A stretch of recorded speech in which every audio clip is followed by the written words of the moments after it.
Hello students, Venus education academy में आपका स्वागत है। आज हम करेंगे कक्षा 9th की मैथ सब्जेक्ट की वर्कशीट नंबर 2। ये 3 अगस्त 2021 की वर्कशीट है। तो चलिए फिर इसको शुरू करते हैं। बहुत ही आसान वर्कशीट है। इस वर्कशीट के मार्क्स 20 हैं, यानी 20 मार्क्स की ये वर्कशीट है। और इसके अंदर टोटल आपको 10 क्वेश्चंस दिए हुए हैं। तो पहले क्वेश्चन से शुरुआत करते हैं, लेकिन उसके लिए आपको इस कंडीशन को ध्यान में रखना होगा। इसमें बोला गया है इन अ सिटी ए, कोई सिटी ए है, उसमें कुरियर का जो पार्सल की कॉस्ट आती है वो 80 रुपीज़ पर केजी आती है। 80 रुपीज़ पर केजी आती है। और कुरियर वाले अपनी एक फ़िक्स सर्विस चार्ज करते हैं पार्सल को पिक करने के लिए, वो 10 रुपीज़ है। तो इसके अकॉर्डिंग हम नीचे जो क्वेश्चंस दिए गए हैं उनके साथ डील करेंगे। जैसे पहला क्वेश्चन, इसमें लिखा है कि रमेश 1290 रुपीज़ पे करता है पार्सल के चार्ज के लिए। बस आपको इतना बताना है कि रमेश के पार्सल का वेट कितना था, यानी रमेश के पार्सल का वज़न कितना था जिसके लिए उसने 1290 रुपये का भुगतान किया कुरियर कंपनी को। तो इसको मैंने देखो नीचे सोल्व किया है काफ़ी आसान शब्दों में। आप ऐसे समझिए, पहले मैंने मेंशन कर दिया है यहाँ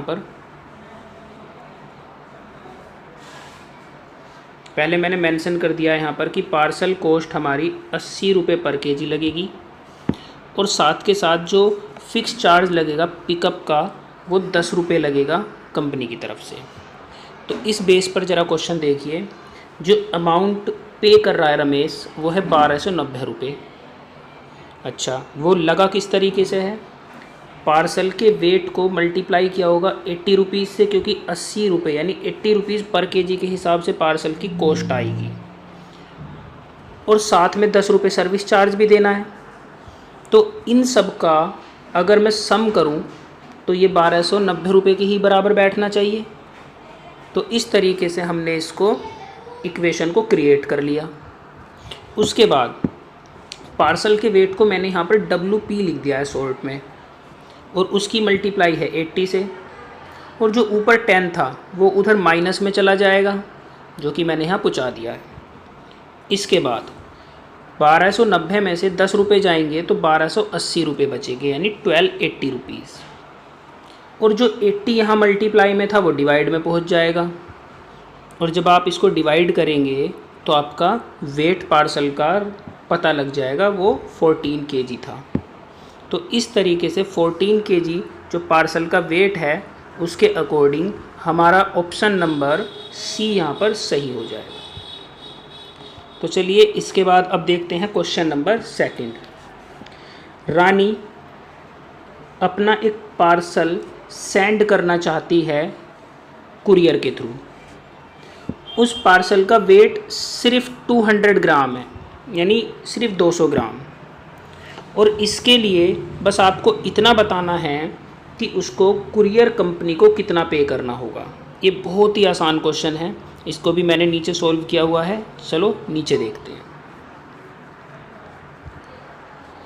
देखिए, पार्सल का वेट है 200 ग्राम।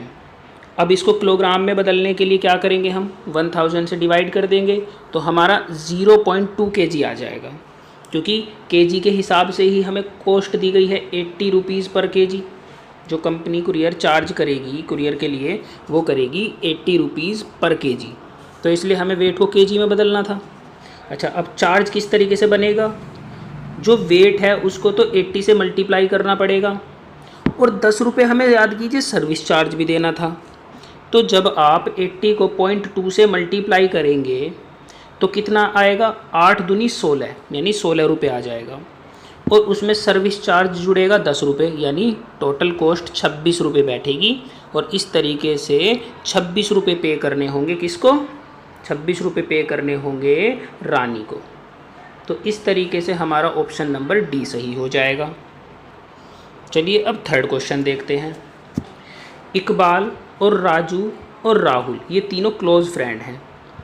राहुल के बर्थडे पर इकबाल क्या करता है, एक फ़ोटो फ्रेम भेजता है उसे कुरियर के थ्रू। वहीं राजू उसको एक चेस का सेट भेजता है, चेस सेट होता है ना, उसको भेज देता है।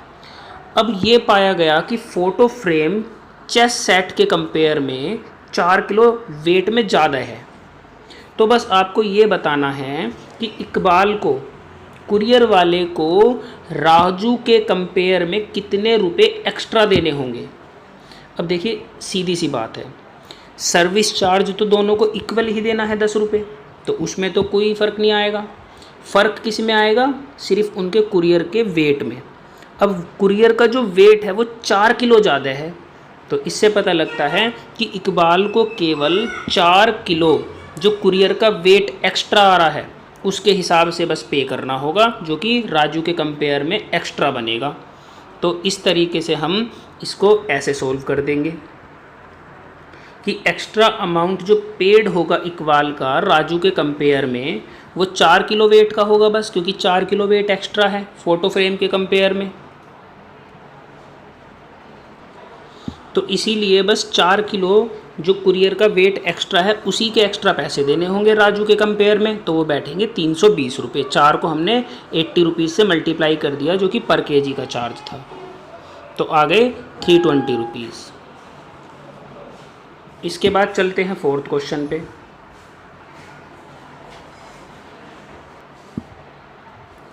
अब 4th क्वेश्चन में इन्होंने बोला है कि पूजा अपने ब्रदर के लिए एक राखी सेंड करती है जिसका वज़न 150 ग्राम है, और वो कुरियर वाले को इसके लिए 100 रुपये का नोट या 100 रुपये देती है। अब आपको बस इतना बताना है कुरियर वाला उसको कितने पैसे रिटर्न देगा। तो देखिए जितने अमाउंट कुरियर चार्ज के अकॉर्डिंग बनेंगे उन्हें वो काट के और बाकी का पे वापस कर देगा। तो बस हमें यही चेक करना है कि कितना अमाउंट कुरियर का बना और उसे 100 में से घटा देना है। तो देखिए इसको भी मैंने आपके लिए सॉल्व किया हुआ है। सबसे पहले वेट ऑफ राखी, तो राखी 150 ग्राम की थी, उसको 1000 से डिवाइड किया तो 0.15 किलोग्राम आ गई। अब राखी का चार्ज कितना बनेगा, जो वेट है उसको 80 यानी 80 से मल्टीप्लाई कर दीजिए, और उसको फिर 10 रुपये कुरियर चार्ज भी देने थे, याद कीजिए, जो फिक्स थे यानी पिकअप चार्ज के फॉर्म में, तो 10 रुपये और ऐड कर दीजिए। तो देखिए जब हम 0.15 की 80 से मल्टीप्लाई करेंगे तो बनेगा 12 यानी 12 रुपये, और उसमें 10 जोड़ेंगे तो आएगा 22 रुपये। और इस 22 रुपये को 100 के नोट में से काट के जो अमाउंट रिटर्न किया जाएगा किसको, पूजा को, वो 78 रुपीज़ होगा। तो इस प्रकार हमारा कौन सा ऑप्शन सही हो जाएगा, इस प्रकार हमारा ऑप्शन नंबर बी सही हो जाएगा। चलिए अब बढ़ते हैं 5वें क्वेश्चन की तरफ। 5वें क्वेश्चन में आपको एक सिचुएशन दी हुई है, बस आपको उसको लीनियर इक्वेशन की फॉर्म में, या ये कहिए एक इक्वेशन की फॉर्म में रिप्रेजेंट करना है। तो कैसे करेंगे, देखिए पहले हम सिचुएशन को समझ लेते हैं। उन्होंने बोला है कि राजू के पिता की यानी राजू के फादर की एज 5 इयर्स मोर है, यानी 5 साल ज़्यादा है। किससे, राजू की जो एज है उसके 3 टाइम्स से, यानी राजू की एज की 3 गुने से। यानी अगर राजू की एज x है तो उसके पिता की एज क्या है, राजू के एज की 3 गुनी करने पे यानी 3x करने पे उसमें 5 ज़्यादा यानी 5 ऐड कर देना है। अच्छा ये एज कितनी है और राजू के फादर की, वो आगे बोलते हैं कि राजू के फादर की एज 50 है, तो इसी को 50 के इक्वल रख दीजिए बस, और इसे थोड़ा कैलकुलेट कर दीजिए, आपकी इक्वेशन आ जाएगी। तो इसको भी देखो मैंने सोल्व किया हुआ है, मैं नीचे समझा देता हूँ। उसके लिए मैंने माना कि राजू की प्रेजेंट एज x ईयर्स है, और प्रेजेंट एज ही उसके फादर की 50 ईयर्स भी है, उन्होंने खुद ही बोला था 50 ईयर्स है। लेकिन वो 50 ईयर्स जो राजू के पिता की प्रेजेंट एज है यानी उनके फादर की प्रेजेंट एज है, वो राजू की एज से कैसे रिलेटेड है, यानी x से कैसे रिलेटेड है। तो उन्होंने बोला था वो राजू की एज के 3 टाइम्स में यानी 3 गुने में 5 ज़्यादा है। तो मैंने देखिए यही किया, राजू की एज x को 3 टाइम करके उसमें 5 ज़्यादा यानी +5 कर दिया, और वो बराबर रख दिया किसकी एज के, राजू के पिता की एज के यानी 50 के। अब 5 उधर जाके सब्ट्रैक्ट होगा यानी घटेगा, और जब वो घटेगा तो 50 में से 5 घटने पर 45 इट मीन 45 आएगा। और ये 45 इस 3 से अगले स्टेप में डिवाइड हो जाएगा और इस तरीके से x की वैल्यू 15 आ जाएगी। अब क्योंकि हमें इक्वेशन बनाने को बोला गया था तो x को हम लेफ़्ट साइड में जब लाएंगे 15 को जब हम लेफ़्ट साइड में लाएंगे x के, तो वो माइनस में हो जाएगा और इक्वल में रह जाएगी 0। तो इस तरीके से जो इक्वेशन हमसे मांगी गई थी वो इक्वेशन बनेगी x minus 15 is equals to 0। तो आई होप आपको ये भी समझ आ गया होगा। इसके बाद अब चलते हैं नेक्स्ट क्वेश्चन की तरफ। नेक्स्ट क्वेश्चन है हमारा 6th क्वेश्चन। इसमें आपको पैरेललोग्राम और स्क्वायर, पैरेललोग्राम को हम समांतर चतुर्भुज बोलते हैं और स्क्वायर को हम वर्ग बोलते हैं। आपको इनकी प्रॉपर्टीज़ लिखनी है। ये 2 मार्क्स का यानी 2 नंबर का क्वेश्चन है, तो इसमें हम 2 प्रॉपर्टीज़ लिख देते हैं जो कि मैंने नीचे लिखी हुई हैं।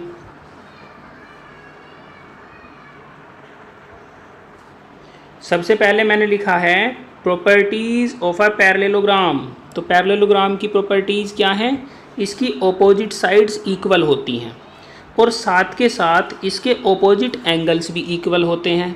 यानी ऑपोजिट साइड्स माने आमने सामने की जो साइड्स होती हैं वो इक्वल होंगी और ऐसे ही इसमें आमने सामने के जो एंगल्स होंगे वो इक्वल होंगे। कुछ ऐसे, सपोज़ ये एक पैरेललोग्राम है और इसकी ये साइड इसके इक्वल होगी, ये वाली इसके इक्वल होगी और बिल्कुल इसी तरह इनके ऑपोजिट एंगल्स इक्वल होंगे। ये एंगल इसके इक्वल होगा और ये वाला एंगल इसके इक्वल होगा।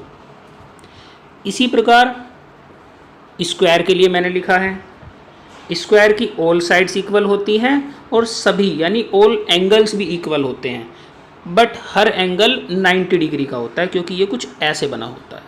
तो ईच एंगल 90 डिग्री होगा और सारी साइड्स आपस में एक दूसरे के इक्वल होंगी।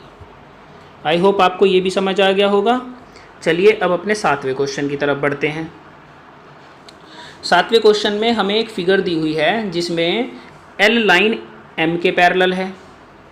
इन्होंने बताया हुआ है L लाइन M के पैरेलल है और P लाइन Q के पैरेलल है और एक एंगल 60 डिग्री देकर हमें A, B, C और D एंगल को निकालने के लिए कहा गया है।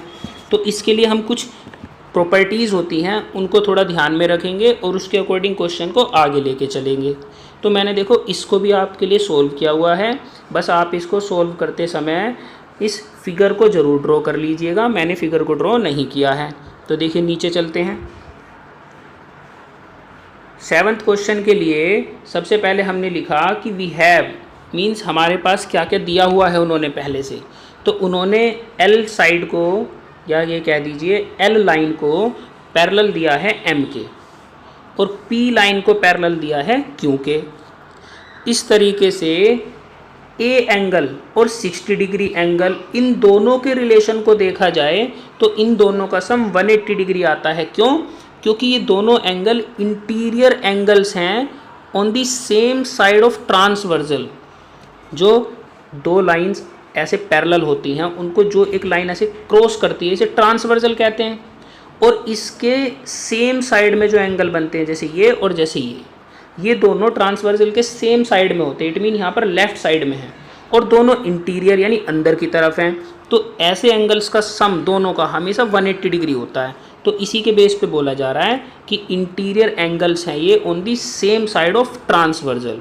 तो इसलिए दोनों का सम 180 रखेंगे और 60 उधर जाके जब सब्ट्रैक्ट होगा तो A की वैल्यू 120 आ जाएगी। तो इस तरह से हमारा A 120 आ जाएगा।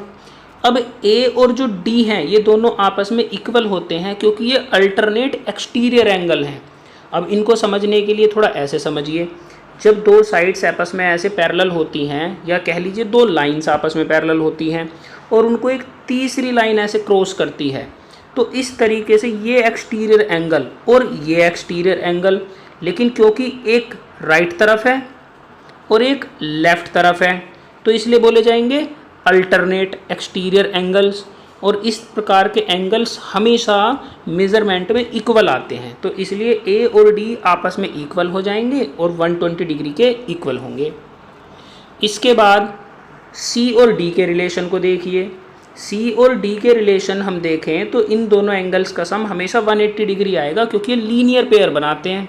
और आप भी जानते हैं लीनियर पेयर, अगर एक लाइन पे किसी एक पॉइंट से हम दो एंगल बनाएं ऐसे और ऐसे, इन दोनों एंगल्स का सम हमेशा 180 डिग्री होता है, तो इसी को हम लीनियर पेयर बोलते हैं। तो इस बेस पे सी और डी एंगल का सम 180 डिग्री हो जाएगा। तो इस तरीके से सी और डी एंगल की जब हम वैल्यू रखेंगे, सी को ऐसी रखेंगे, डी को 120 रख देंगे, और 120 जब उधर माइनस होगा तो सी 60 आ जाएगा। और सी एंगल बी के भी इक्वल है, क्यों? ये वर्टिकली अपोजिट एंगल है। वर्टिकली अपोजिट एंगल में जब दो लाइन एक दूसरे को इंटरसेक्ट करती हैं तो इस तरीके से बने हुए एंगल्स और इस तरीके से ये वाले बने हुए एंगल्स जो एक दूसरे के अपोजिट बने हुए हैं वर्टिकली, ये आपस में इक्वल होते हैं। तो सी और बी वहाँ पर इक्वल हैं वर्टिकली अपोजिट रिलेशन की वजह से, तो इसलिए सी और बी की मेज़रमेंट 60 के इक्वल होगी। अब मेरी इन्हीं बातों को आप फिगर से रिलेट करा दीजिएगा तो आपको ये क्वेश्चन बहुत अच्छे से क्लियर हो जाएगा। तो चलिए अब बढ़ते हैं अगले क्वेश्चन की तरफ।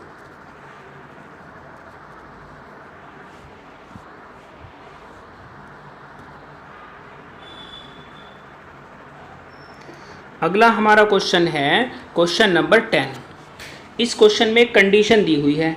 इसने लिखा है if 10 added to 4 times a number, अगर किसी नंबर, हम सपोज करते हैं वो नंबर x है, अगर उस नंबर के 4 टाइम में यानी 4 से मल्टीप्लाई करने पर हम उसमें 10 ऐड कर दें तो ये किसके इक्वल आता है? ये इक्वल आता है उसी नंबर के 5 टाइम करने पर उसमें से 5 लेस, यानी 5 को लेस कर दें। तो इस इक्वेशन को बस हमें सोल्व कर देना है। मैं थोड़ा दोबारा समझा देता हूँ। 4 टाइम्स अ नंबर, अगर किसी नंबर को हम 4 टाइम कर दें, अगर हम नंबर को x मान रहे हैं तो उसमें 4 से मल्टीप्लाई कर दें और 10 एडिड और उसमें 10 ऐड कर दें, तो जो रिजल्ट आता है वो किसके इक्वल होता है? 5 लेस, यानी 5 कम कर दें, लेकिन किस में? 5 टाइम दी नंबर, उसी नंबर के 5 टाइम में, तो इसके इक्वल आता है। तो आपको वो नंबर फाइंड करना है, क्योंकि हमने यहाँ पर नंबर को x माना है तो इट मीन हमें यहाँ पर x फाइंड करना है। तो देखिए कैसे करेंगे, इसको मैंने सोल्व किया हुआ है। इसके लिए मैंने लेट किया कि जो रिक्वायर्ड नंबर है हमारा, वो x है, और उस नंबर की कंडीशन के अकॉर्डिंग हमें बोला गया था कि 4 टाइम नंबर का करने पर अगर उसमें 10 को जोड़ दिया जाए तो वो इक्वल होता है उसी नंबर के 5 टाइम करने में अगर उसमें से 5 घटा दिया जाए। तो हमने इसी बेस पे दोनों को इक्वल रख दिया। अब यहाँ पर हम क्या करेंगे, x वाली टर्म्स एक तरफ ले जाएंगे और नंबर्स को एक तरफ ले जाएंगे। तो ये 5x तो देखो ऐसी है यहाँ पर, और इस 5x की तरफ ले जाएंगे 4x को, जो कि माइनस का हो जाएगा। और लेफ्ट साइड में देखिए 10 बचा, जो कि ये रहा, और इस 5 को जो माइनस का है उधर शिफ्ट करेंगे तो ये प्लस का हो जाएगा, जो कि ये रहा। तो इस प्रकार 5x में से 4x घटेंगे तो x बचेगा, और 10 में 5 ऐड कर देंगे तो 15, और हम देखेंगे कि हमारी x की वैल्यू 15 आ गई, तो हम बोल देंगे कि वो जो रिक्वायर्ड नंबर था वो 15 था। आप चाहो तो इस क्वेश्चन को क्रॉस चेक भी कर सकते हो। आप इस वाली इक्वेशन में x की वैल्यू 15 पुट कर देना, और 15 पुट करने के बाद आप देखोगे दोनों साइड इक्वल आएंगी। मैं आपको करके दिखाता हूँ। देखो, अगर मैं 15 को यहाँ पुट करता हूँ यहाँ, तो हम 4 से मल्टीप्लाई करेंगे 15 की तो 60, और उसमें 10 जोड़ेंगे तो 70। ऐसे ही हम 15 को अगर यहाँ पुट करेंगे, 5 से मल्टीप्लाई करेंगे तो 75, और उसमें से 5 घटाएंगे देखिए तो भी 70, यानी हमारे दोनों रिजल्ट इक्वल आ रहे हैं। इसका मतलब x की वैल्यू 15 जो आई है वो एकदम करेक्ट वैल्यू है। अब बढ़ते हैं नेक्स्ट क्वेश्चन की तरफ, जो कि क्वेश्चन नंबर 9 है। तो पहले क्वेश्चन नंबर 9 को पढ़ देते हैं। इसमें कहा एक रेक्टेंगुलर प्लॉट है और उसका एरिया 336 मीटर स्क्वायर है और उसकी ब्रेथ 16 मीटर है। बस आपको उसकी लेंथ निकालनी है। अब आप जानते हैं किसी भी रेक्टेंगल का एरिया लेंथ इनटू ब्रेथ होता है और बराबर में एरिया आ जाता है। इसी चीज़ का हम यहाँ पर यूज़ करेंगे बस। तो देखिए मैंने इसको भी सोल्व किया हुआ है। हम यहाँ पर लेट कर लेते हैं कि जो लेंथ है वो L मीटर है और जो ब्रेथ है जिसको हम B लिखने वाले हैं वो 16 मीटर हमें दी ही हुई है। और एरिया है 336 मीटर स्क्वायर। तो लेंथ इंटू ब्रेथ होता है एरिया, उसको यहाँ रख देंगे और वो 336 के इक्वल है ही क्योंकि वो एरिया है। अब लेंथ को तो लेंथ ही रहने देंगे और ब्रेथ की वैल्यू 16 यहाँ रख देंगे और वो एरिया के 336 के इक्वल में है ही। अब 16 यदि यहाँ से डिवाइड करेगा 336 को तो वैल्यू डिवाइड होकर आएगी 21। तो इस तरह से हमारी लेंथ की वैल्यू 21 मीटर आ जाएगी और फाइनली हम बोल देंगे कि लेंथ हमारी 21 मीटर है उस रेक्टेंगुलर प्लॉट की जिसकी ब्रेथ 16 थी और जिसका एरिया 336 मीटर स्क्वायर है। आई होप आपको ये भी अच्छे से समझ आ गया होगा। अब चलते हैं सबसे लास्ट के क्वेश्चन नंबर 10 पे।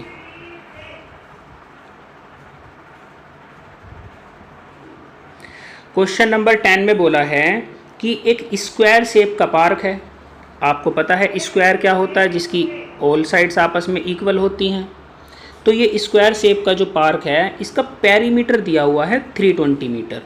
हमें बस उसका एरिया निकालना है। अब पेरीमीटर आप सब जानते हैं, अगर कोई स्क्वायर है तो उसकी चारों साइडों को अगर जोड़ दिया जाए, सपोज ये ए है तो चारों ही ए होंगी क्योंकि चारों इक्वल होती हैं।